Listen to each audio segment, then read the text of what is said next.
একজন কোর্টের বিচারক একজন অপরাধীকে শাস্তি দিচ্ছেন এবং সেই অপরাধীর সমস্ত প্রমাণ এবং সাক্ষী সহ আদালতের সামনে উপস্থিত। কিন্তু বিচারক বললেন যে এই অপরাধীকে আমি আজ শাস্তি দেব না, তাকে আমি শাস্তি ঠিকই দেবো, কিন্তু আজ থেকে 10 বছর পর শাস্তি দেব। আর এই কথা শুনে আপনি কি ভাববেন? আপনি কি বলবেন যে ঠিক আছে, বিচারক যা বলছেন নিশ্চয়ই ঠিক বলছেন? অবশ্যই না, আপনি অবাক হবেন, আপনি প্রশ্ন করবেন, হয়তো প্রতিবাদও করবেন।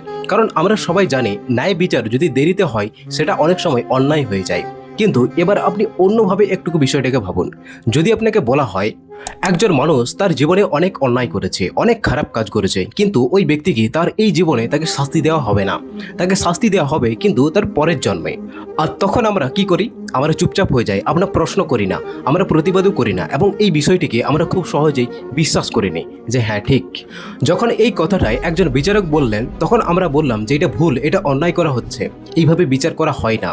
তাহলে যখন বলা হয় যে আপনার শাস্তি বা ওই ব্যক্তির শাস্তি এই জন্মের কর্মের ফল তার পরের জন্মে দেওয়া হবে, তখন সেই বিষয়টিকে আমরা খুব সহজে বিশ্বাস করে ফেলি কেন? আমরা তখন প্রশ্ন তুলি না কেন?